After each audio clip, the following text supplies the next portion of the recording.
You're listening to the Replatform podcast sponsored by Amplience, an API-first headless CMS and DAM. We've partnered with Amplience in 2022 to bring their wealth of industry experience to you and to gain a fresh perspective on e-commerce technology and CX. Today, you've got the misfortune of listening to me, James Gert, and my co-host, Paul Rogers. How are you, mate?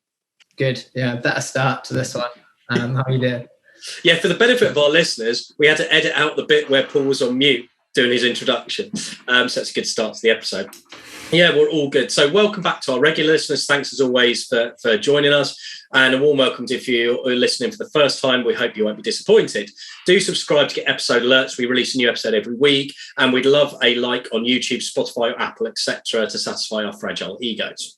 So let's set up today's episode and introduce our guest. We're talking about email marketing for e-commerce, trends, advice, tools for 2022. Key things we're going to cover: key trends in email marketing, maintaining good quality email lists, smart ways to use marketing automation, and advice when selecting marketing tech. So let's welcome our wonderful guests. So Mara and Sarah, good morning. No, it's good afternoon actually now. How are you? Good afternoon to you. Hello. Hi, James. Hi, Paul. Thanks for joining us. Right, so you are both highly experienced digital marketers and you run your own email podcast, which everyone listening, check out. It's brilliant. I've learned loads already from it. I know they got a lot of good content planned. So before we ask you loads of annoying questions, could you both introduce yourselves to our listeners? Who are you? What do you do? And then tell us a bit about the podcast. Who wants to go first? Sarah looks like she wants to go first. I can go first. Yeah, sure. Hi, I'm Sarah. I'm one half of Inbox Heroes. That's our podcast. And I've been in digital marketing, not for that long, 2017, but sort of found my tribe. And since then, sort of really enjoyed digital marketing and digital strategy, but with a specification on email marketing and sort of community building and all the goodness. Hello, I'm going to jump in. My name is Marette. I am the other half of Inbox Heroes. Inbox Heroes is basically where Sarah and I go for little bite-sized episodes where we go and dive into a certain topic about email marketing. I myself, I've been self-employed for a few years now and have kind of moved from quite broad work where it's I work online to more what I personally describe as digital communication. So how you converse with your customers, with your database through email, automation, and maybe a little bit of SEO still. Right? Yeah, it's funny doing this with another podcast duo. I'll ask first question. So I guess high-level question to start with. What are the biggest trends in email marketing at the moment? And what's changing this year? You start off, Maria. All right, I'll give it a go. I think one of the key trends, maybe giving it a name makes it a trend, but I definitely feel like we have, as a community, once again come to the conclusion that marketing is about the customer. It is something that every few years, it seems like as an industry, we realize that once again. And at the moment, it's really manifesting itself in a way of community building. We see that is really coming to the forefront. It is supported by a lot that we see happening both on Twitter and other social platforms, as well as in inboxes. As an example, authors who really build up a conversation with their audience rather than just pushing out content, and owners of DTC businesses who really authentically share thoughts and activities with their followers. Perfect. Thank you. For me, I guess one of the other big things will be the user impact.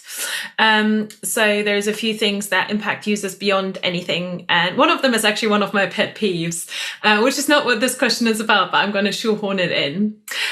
So the impact of dark mode best practice, I think, is something the industry at large needs to work on, because there is not a general way of how to solve the issues where user uses dark mode on their mobile phone, for example. We all do it. I do it. It breaks a lot of templates and it leads to a less than ideal user experience. But obviously then you've got people who get that they just click on the web link and they see the full email, but that's not everybody. Not everybody is a savvy user, and we can't build emails for savvy users. And that leads me straight into my utmost pet peeve. So I'm going to suggest a trend, right?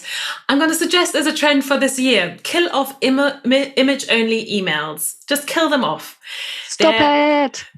They're the worst thing. They're not accessible. But it basically ends up on the user or on the user's smartphone or in their inbox. It's just broken images if they haven't enabled images in emails. It looks horrendous. It has got no place. And in terms of screen readers, etc., it's an absolute nightmare. So let's just kill that off. Excellent. I like that unambiguous advice. Kill the image. I mean, the same advice carries through into like website design as well, like text and stuff embedded in images and completely inaccessible. So yeah, I like that. That's good starting points. Got a very sorry, Paul, I've just hijacked your question, so I'm going to nick your question, then you can do mine. I got a very specific question because I'm an iPhone user. You know, people can curse me all they like. I don't own their Androids, and iOS changes have had an impact on email marketing. And I know a few clients who are literally 70-80% of their audience are opening emails on iOS. What is the key iOS change that's happened recently, and what's the impact? What should e-commerce teams be thinking about? Okay, I'll take that one. I'm also in the iPhone sort of era or side, whatever. I don't think it's a side, it's just different bubbles, isn't it, of users. So the big change was that, or is, if they continue to roll out more changes like this, is that Apple enables a user to opt into tracking. So for that happens cross-platform, by the way, not just email. If the first time you fire up a social network, for example, it will, or any app, it will have a pop-up that says, hey, this app is trying to track you. Do you want to be tracked or do you not want to be tracked? Really nice, unambiguous, this is your choice. And they can then opt in or opt out. Love that. Marketers hate it. So half of me is like, I'm loving it. And half of me is like, yeah, no, that's creating issues. It then went further and it went into affecting email marketing, whereby when people now use Apple Mail, the app that is native to iOS, they can opt to not be tracked at all, which I, funnily enough, have done as an email marketer, because I find it very interesting. So when I now test stuff, I test it from my iOS device as well, and it's very sad, but I like those types of things. But what it does is that marketers cannot for sure say whether a user has clicked on something or even opened the email. So Apple sends wrong data in. So what you now find is that a lot of platforms now say untrackable opens, untrackable clicks. You know, there's X amount of users that we can't say whether or not they did something. And that's really frustrating. And we have an episode on this actually as well. But for me, what can e-commerce teams do about it? Turn to real KPIs and not vanity metrics. So don't think about list size, don't think about how many people open, but think about how many people click through. Because once they land on your website, your tracking will catch them again. There's no reason for that not to happen unless they have also opted out of that one, in which case that is just really unfortunate. But the hooray for data privacy and users means that marketers just have to pivot their thinking a little bit. So just have a look at what KPIs you usually report on and maybe have a look at how you can bring that in. Can I just add from a really practical point of view there is start using UTM tags in your emails, because then there is no ambiguity about where this person came from when they land on your website on the reporting platform that you use, like Google Analytics. Absolutely. I second that. UTM tags should be on everything. Great. And then I guess the next question. So this is a really interesting one, because I feel like everyone has different approaches and views on this. So in terms of maintaining a really high quality, engaged email database, what is your view on data cleansing and how you should handle maybe disengaged users, and how you should ensure that essentially you're only really focusing on people that are likely to interact with you as a brand? Sure. I'm gonna pick on that one, because lists and data quality is my forte. I think the main thing to keep in mind here is that people who are actively opting in, as of 2018, we have the GDPR law, people have to opt in. That is a positive thing. It is people really saying, yes, we want to receive your emails. And so it is not necessarily a negative thing to clean your database and maybe have fewer people to talk to. Because, well, if people don't want to hear from you, why are you talking to them? In a very simple way, there's of course such a thing as I guess persuasion. So if people see you, then you might be more in the back of their mind. But if you make it very hard and you keep pushing into people's inbox, maybe even after they've unsubscribed, if you're very naughty, then you're literally talking to people that don't want to hear from you at this moment in time. So there's several things that you could do here, whether that is,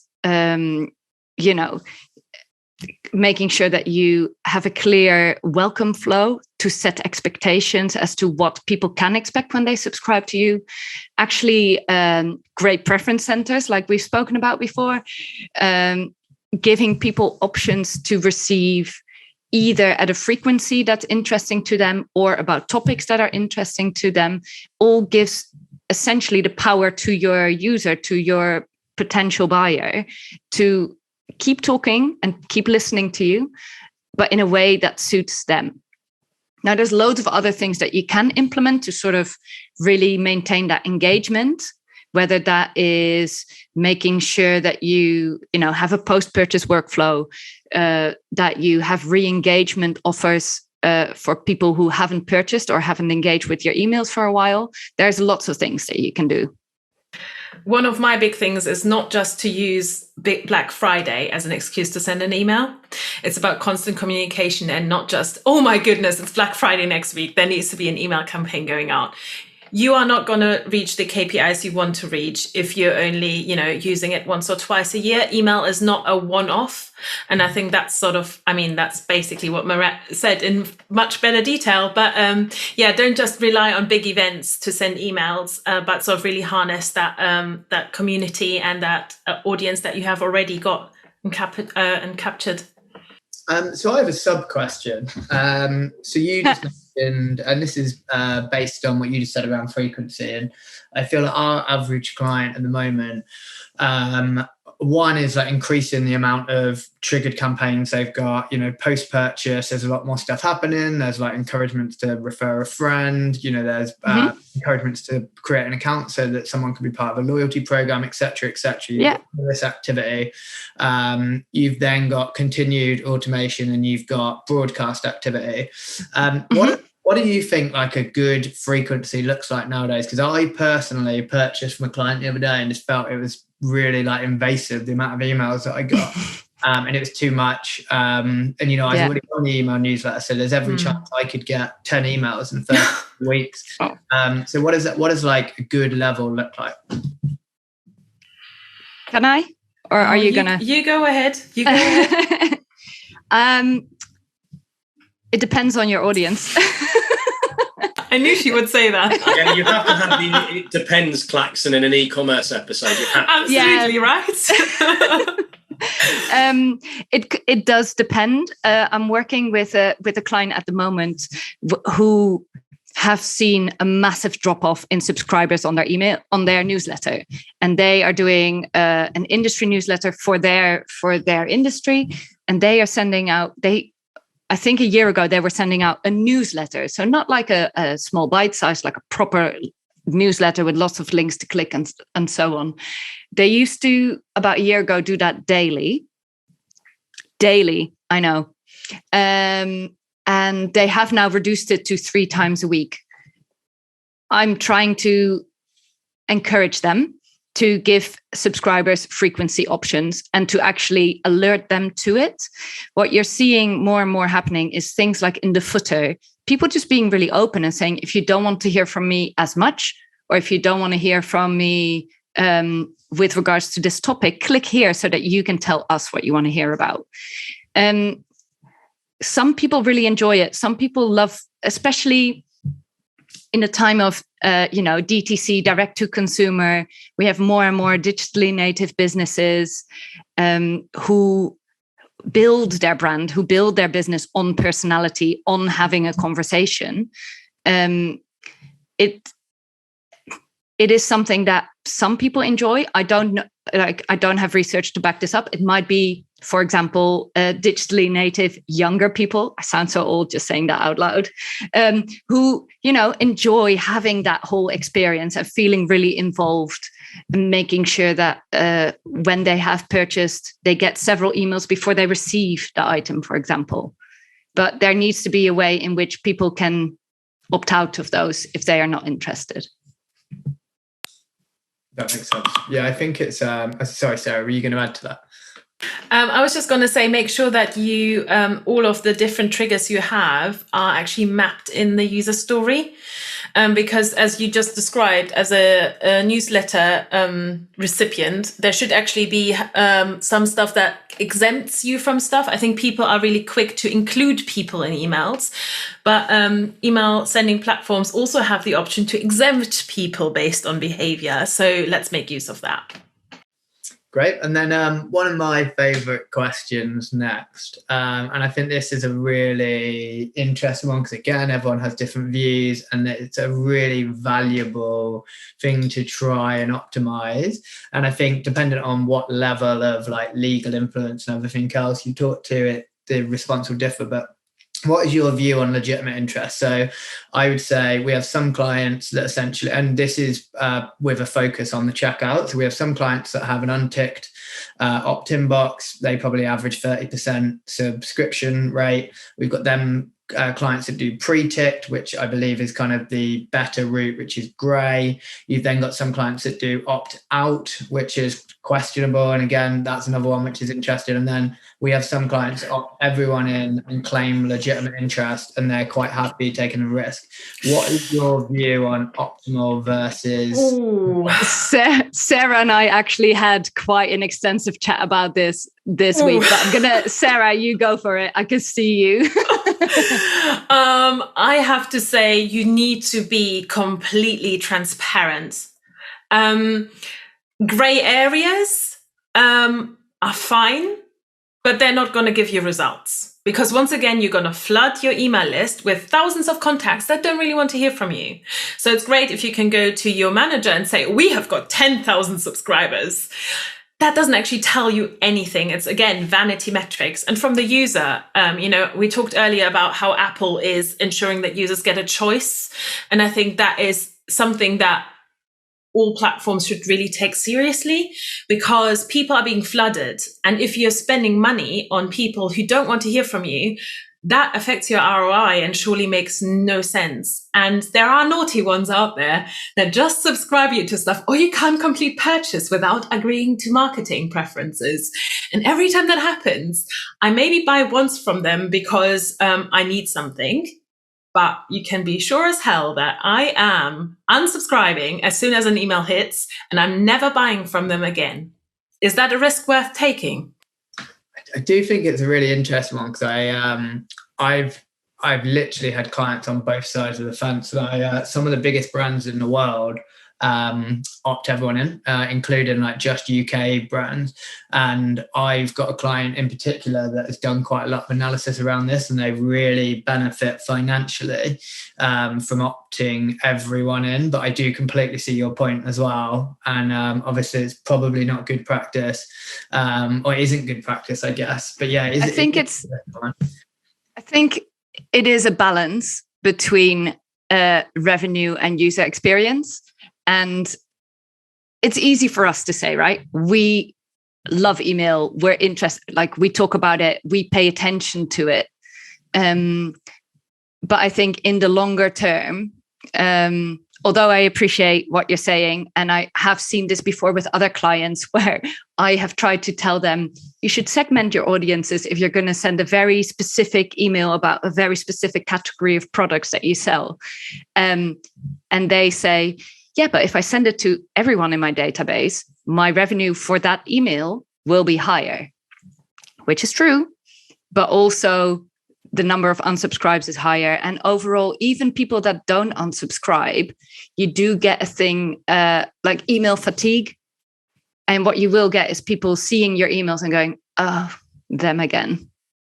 I think this is such an important point, because I have the same with Paul with clients, depending on where the compliance decision is made, whether they've got a really tight internal legal counsel, like worked with big brands like Sage, where it's, you know, they are a FTSE 25 company, they can't mess around, versus others who go, well, we can get away with this, and then they look purely at revenue per email. What they don't track is opt out to look at, have we done a holdout test for a sell that compares those who had to be opted in versus those who didn't, and is the long-term lifetime value worse if we force them into it, like you were saying, Sarah? And unless you measure it accurately at that level, you'll always get a false read, because up front you might get that incremental revenue. Absolutely, and I agree with that. That test should be there. You know, we're not saying that we know everything, but we know best practice, and we've also, you know, we are there in between the users and the revenue making parts of the business as marketing, and we have to sort of jump through hoops and sort stuff, but still keep sort of best practice and ethics in mind. One thing I would add is, when it goes wrong, it really goes wrong, and we're talking about massive issues internally. I've had clients who, as a result of complaints, had to have now the issue that they can't get any extra data acquisition past their DPO because it went wrong so badly. So there's risks there, and the risks can be seen long term, and they are severe internally even. You know, if it's fine if you want to be in the gray area, but if it goes wrong, there are repercussions internally where the DPO might say, no, you can't know the gender about the person. You're not even allowed to ask. There is lots of things. That was just an example for another, field that might be unnecessary but might be wanted. So I would be just really cautious. And at the end of the day, if ethically something is not quite right, I think we need to ask ourselves as users, how would we feel about this? And then just take sort of from that what we want to take from it. Yeah, and then finally, just to round that off from a practical point of view, higher unsubscribe rates also means that you end up for your whole email sending platform to be more likely to end up in spam, and you will be flagged up more often by inboxes and so on, meaning that, again, it will have a negative impact on your performance in the future. Cool. I've got moving this question on to technology and marketing automation now, because this is an area I see a lot of clients investing in tools, but not necessarily knowing how to use them or the best way to use them, and then ending up just doing very default generic stuff. So I'd love to hear, first of all, how do you see technology evolving for email marketing automation? Like what tools and new features have you both been excited by over the last 12 or so months? I'm going to take the first one, I think. So easier to use email builders are a big thing. They have come in, but some brands have fallen really short of them. One of the features that I think I would look out for when I'm choosing a new tool is making a wish list. So specifically for an email builder, high on that list is having an undo button, which you might think, that's not a big deal. That should be everywhere because, mistakes happen. Some of the most mainstream brands do not achieve this very low bar of an undo button for email marketers. Email marketers in the end have to actually rebuild whole email segments or whole emails because of a mistake. That's my little rant about that. But there is some really exciting stuff happening around email builders. And the one thing I would look out for is, as I said, the undo button. Amazing feature. Cool. So Marat, how about you? How have you seen the marketing automation tools evolving, tools and features that are interesting and useful for you and your clients?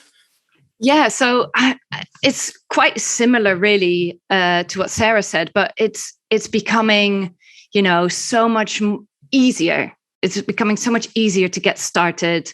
on an email sending platform. It's getting so much easier to get access to things like automation. It is what we're seeing now. It's those email sending platforms that don't offer automation, or that make it really clunky, or that make it hard to integrate with other platforms. Those are the email sending providers that are now taking a back seat. Things like Medium for blogs, but also Substack for emails, gives you a really good example, more so from a personal or a personal brand point of view, more so than e-commerce, I suppose. But people are looking for clean and easy ways to create their emails and get them sent out. And marketing automation for e-commerce, let's drill into that a bit more. It's such a massive topic. And some of the struggles I've seen with clients over the years is they just don't know where to start. They're like, oh my God, segmentation, automation, flows, lifecycle. Oh my God, what do I do? What is your advice as email marketers? Where should e-commerce teams focus? What types of basics campaigns work well and should be in place? I'm going to say re-engagements flow workflows. So if people have fallen off your radar a bit, they've not opened up any of your newsletters or other e-shots, put in a really simple re-engagement workflow just to keep your email list clean. That would be one of my keys. Yeah, that's a really good one. I think one that I keep having in my mind is, if we want to make sure that people, particularly for people who are getting started, right? They've got their shop set up, they want to start fresh. Maybe they have got a database from previous ventures and so on. But if you're starting fresh, start sending small. So if you haven't done email before, it is really easy. Set up a platform for your business, integrate it with your website, but send the first campaigns in small batches. And one that I would highly recommend, especially for new email sending platforms, is get your order confirmation automation set up as one of the first ones. What we're trying to do when we have a new account like that is making sure that we tell inboxes that our emails are safe. They're safe to receive. We want them to miss the spam folder. We want them to get straight into the inbox. And having things like a purchase confirmation is the type of email that will be opened. And that will really help warm up your email sending domain as a safe and a secure one. Yeah, I think that's Sarah. Come back to your point about the reactivation stuff. If people have gone quiet or stopped doing that, I'd love to find out what tactically what works, because I've seen ones where they're passive aggressive. Why aren't you coming to our website? It's like, oh, sod off. Versus a massive survey of, we'd like to ask you 30 questions about why you're not doing stuff. And obviously those are extremes, but what in your experience gets people to either respond, or whether that's we don't want it, or oh God, actually, yeah, I did want to come back. So I have to, and now it's my turn to use the klaxon of it depends. So basically, for re-engagement, some things will be variable. Okay, so this depends on your brand. Some purchases are higher than others. So if you sell a high value product, you won't have as many repeat purchases. If you have a subscription platform for something, for example, razor subscriptions are really en vogue at the moment, and other subscriptions like that, you'll see a higher turnover in terms of purchases and activity. So be mindful of that first of all. There's a real difference between B2B and B2C. So B2B have longer re-engagement periods, really, because activity is not necessarily measured in that much by click-throughs, but by inquiries and lots of other measurements. So for a B2B brand, what I would say is you look probably at a year, like 10 to 12 newsletters. If they've not opened any of them, I would send them not one of your examples, like, why haven't you come to us? But just say, hey there, we've missed you type of conversation. Do we send too many emails? This whole thing around the preference center would be my first touch point for re-engagement. You've not been opening our emails. We've noticed that. You can't even tell them that. Honestly, they know that you track them, and you're just like, we just want to know why. And could you let us know by changing your preferences? We've got this many things to do. This is what our newsletter is about. Like, represent yourself. You will have moved on in a year's time. They when they first, last opened your newsletter to now, you want them to open your newsletter now. And newsletters move on in a year. There's not going to be the same type of content. There will be shifts in design. It will be different. And I would just check in back with them and do that a couple of times. And then just send the email and say, we're really sorry that, this is not the right time for you, clearly. How about you connect with us on socials, right? Don't lose the connection point. Create another touch point if they haven't acted upon any of your other two emails, and then leave it be. And just think about, they will come back when they're ready, and trust that users really know what they want. And now that same principle applies for me to B2C, because that will just be a shorter period, but just be aware of how many purchases are normal for your average customer, and don't overwhelm them. I mean, Paul gave the idea, the example earlier, having bought from somebody and then being just bombarded by 10 post-purchase emails. So look at it as a whole, but I would just start really simply. Any of the workflows, start them super simple. Don't go into minute segmentation right from the get-go. Just start somewhere and then learn from what you get out of it. Sorry, Murat, were you going to say something then? No, I was just going to agree. I think what is the beauty about email sending platforms automation is that we can learn. It is a live A/B test, essentially, and whether that is a literal A/B test between two of the same email, or actually just learning and making amends as we go along. I can't tell you the amount of times I recommend the Kaizen model to my clients: plan, do, review, improve. Having email sending platforms makes that so easy. Yeah, that makes sense. So I guess the next question, and I've changed it slightly to the ones that we sent over, just to keep you on your toes. So essentially, most of the kind of e-commerce brands out there will send a welcome series, and they might have some level of like basic like re-engagement activity, etc., set up via flows. What other forms of automated campaigns and triggered campaigns do you find perform best? So be it like abandoned browse or anything else. Like what others have you seen perform well for your e-commerce clients? Do you want to go, or is this a me question? Is it me? Okay. So I have a couple that might sound quite familiar. Things like a birthday flow or a special event flow. How long have you been a customer? How often have you repurchased? Something to celebrate. Again, it makes it very conversational. It makes it the customer feel way more engaged, and really helps with that, with the good feeling, basically. Another one that I would say, even though this might not be necessarily specific to e-commerce, but internal workflows. So making sure that, for example, when a client stops engaging, something happens internally, whether that is for maybe more logical for B2B, having an email to go, hey, these people haven't engaged with us, or for B2C, creating a segment or a list to say, these people haven't purchased for over 3 months. They haven't engaged with our last 5 marketing emails. I think that is a sort of secret area of automation that a lot of companies haven't picked up on, is actually internally automating. That makes sense. Sarah, do you want to add anything to that?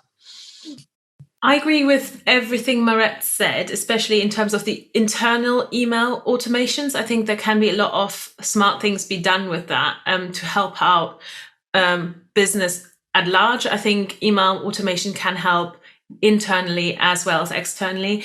I think one of the nice things to do every now and then is also, if you have loyalty candidates or not loyalty candidates, that's not what it's called. If you've got like a loyalty scheme, just remind them that they have points. That's a really nice email, and maybe what they could buy with those points based on previous purchases.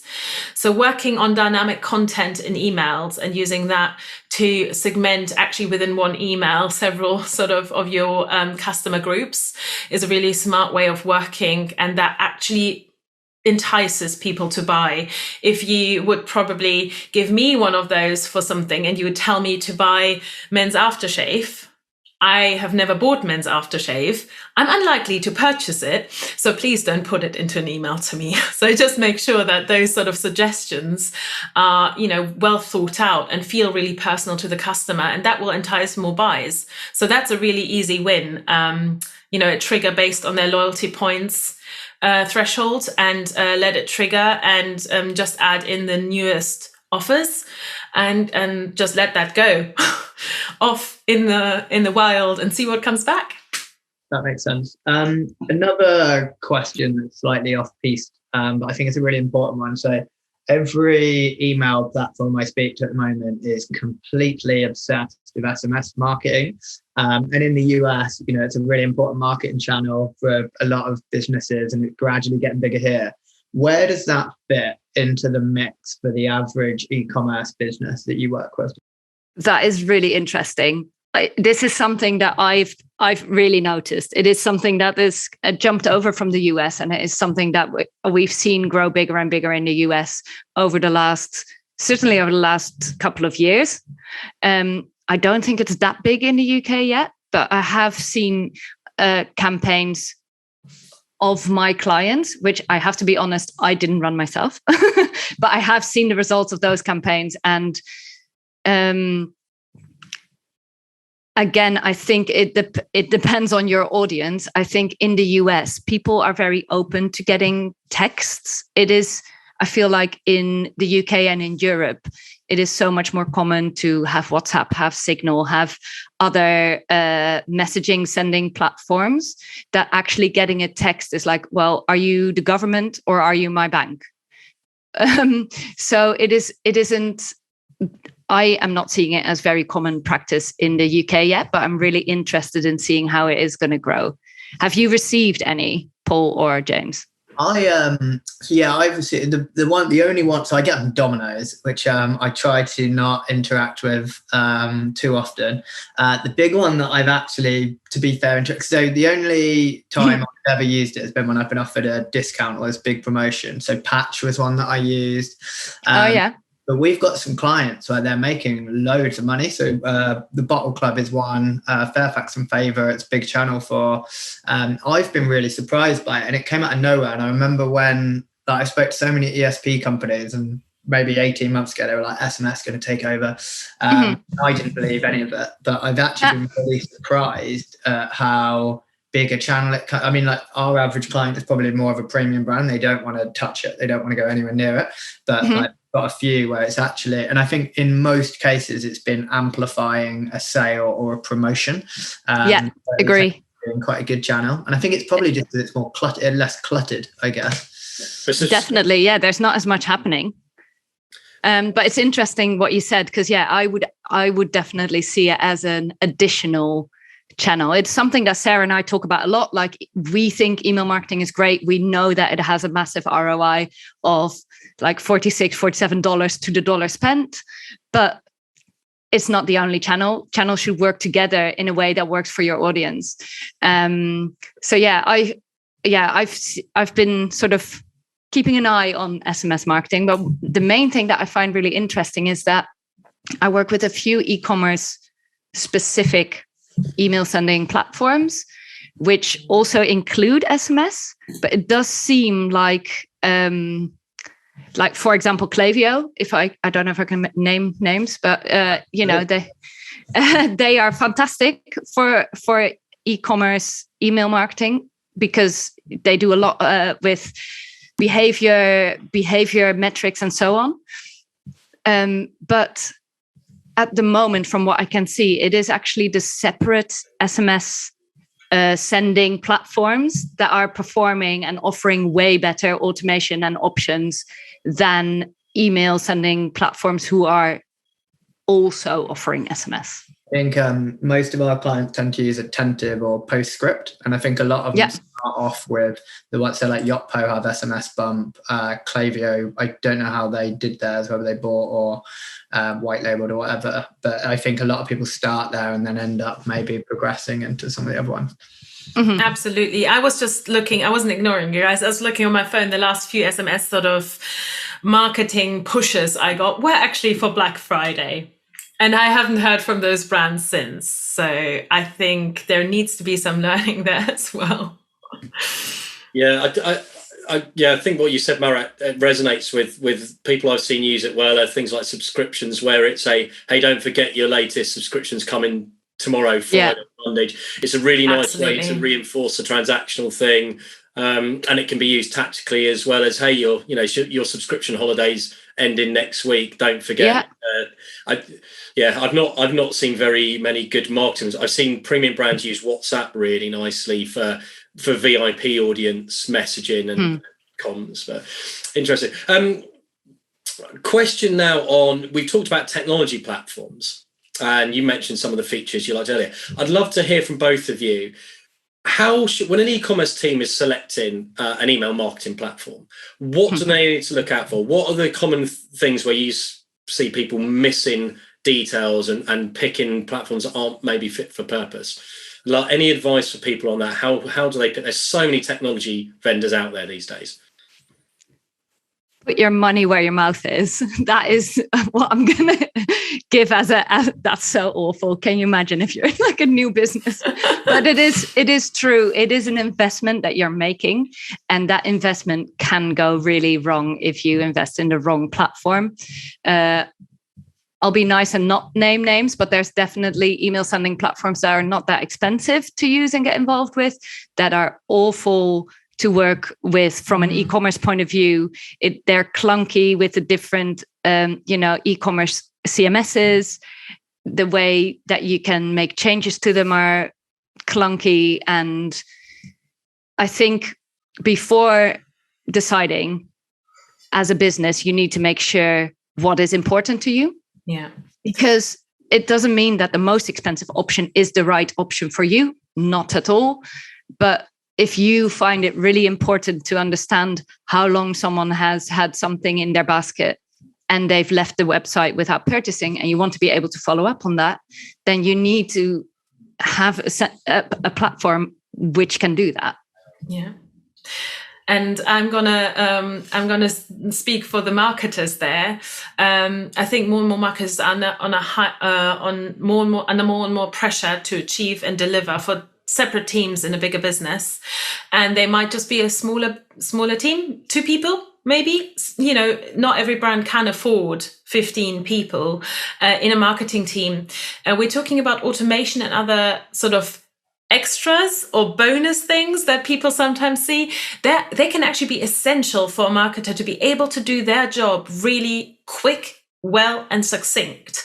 And instead of pouring hundreds of hours of admin hours basically into making things work and patching it up, why not invest in a smart solution that is designed around your team's needs as well? So not just the business needs will always be there, but actually there's humans that create those emails. And by giving them a tech stack that works well and has the support they need, you are actually going to, in the end, make more money off it, because you don't have a team there trying to, make things work manically whilst the pressure is mounting on them. Just think of the people as well, I think. Yeah, I think that time to execute is such a good point, because I saw one project where the budget was decided by the IT team and they didn't sign off on a tool which would give the proper visual editing. So a business team was suddenly handed an HTML editor, and they're not HTMLers, so they couldn't edit the code properly to create response. And it's like, well, hang on a minute. So you now got to go. Such a good example, James. Oh, it's so frustrating, right? And you get an email marketer who's like, well, I can't send this campaign until I've got a developer to make these changes. Developer's got no resource to next week. The campaign's going out on Friday. Absolutely. And I think it's just not worth it. In a way, money should be obviously it's important, but it should be seen in the context of your business. Actually, how much you lose out in the end is far greater than spending an extra couple of $100 a month on something, right? You just really have to see that. And I feel like that's across businesses in all sorts of departments, that we need to start thinking about this time to execute, as you said, and helping people work smarter, because this whole, work hard, play hard, we know doesn't really work. It doesn't work for people. It's never worked. And in technology, and when it doesn't work, it really manifests itself really visibly. Yeah, agreed. I think that's good. The value proposition is what is the opportunity cost of not paying for a certain capability, and that could be lost time or slowness, etc. Yeah, that's nice. One final question for you both. Personally, I'd love to hear, but also for our audience, Inbox Heroes podcast. I know you've got plans for the year. Where is it going? What sort of things are you going to be talking about, and how do people listen to it? Oh, dun dun dun. Well, actually, me making that noise. One thing that we would like is intro music. It would be amazing. It's on our list. That's on the list. Sarah, besides world domination, anything else? Just the usual world domination, bringing down the patriarchy, equality for all, closing the hunger gap and the wealth gaps. No, wait. I think we've been really enjoying the project. So for both of us, this is something that is just ours. I'm sure you guys feel the same in a way with replatforming your podcast. It just feels like time to learn, time to sort of dig into topics completely sort of free from any client work, anything we do in other areas of our lives. And we're just learning. So the fact that, we just press record and just see where an episode takes us. You get just uncut Sarah and Moret craziness. That's what I can promise you. But we've got lots of ideas, and we're looking forward to just this year really seeing where we want to land with stuff. We've got 4 episodes out. You can catch us on any podcasting platform, on YouTube as well, or at inbox-heroes.com, where you have got notes and you can look at some of our sort of most favorite emails, etc. So there's like a little knowledge hub we're building up slowly but surely. Yeah, that's absolutely right. And that is really what we said we wanted at the start of this project. It is like a little playground. So the website is built on Notion, which is new to us both, and we still get baffled by it all the time. But it works, and it's there. It helps us pay attention, really. So if we see great or awful examples, we do make sure that we take screenshots of it. But really, I think, Sarah, correct me if I'm wrong, what we want to do is essentially have fun, learn on the job, and we have a list of about 10 topics that we've got ready that we just need to start recording. Oh, come on, give us a teaser. What will be the next topic? Have you chosen yet? Or an example of a topic that's coming up? An example of a topic. Oh, yeah, actually, from earlier in the episode, my suggestion about killing off image-only emails is actually going to be an episode where we will show you examples and just why this needs to die. It'll be my proclamation, I think, our proclamation about how awful image-only emails are. I do believe that we actually have an episode name for that already, which is simply image-only emails suck. I like it. Succinct and to the point. Excellent. So anybody who wants to learn more about specific topic areas in email marketing, do give the podcast a listen. I found it useful. I like the one on preference centers. It's good to refresh my own knowledge. But look, Maret, Sarah, thanks so much for coming on the podcast today. How was the experience? Are you traumatized or you're okay? Just about hanging on, James. No, it's great. It's been fun. Thank you so much for having us. Before we started recording, Sarah said, and it's so true, and definitely should be our tagline for Inbox Heroes, is we are a bit gung-ho. So it's been really nice to actually follow some structure, have people ask questions that we can give a thoughtful response to. Absolutely. And it's been great. Cool. Look, thanks for taking the time, and thanks for everyone as always for listening. Keep your ears open for our next episode. We release one every week, mainly on Tuesdays. Let us know of any topics you like to cover and tell us why. And do subscribe if you haven't already. And yeah, look forward to catching up with everyone next week.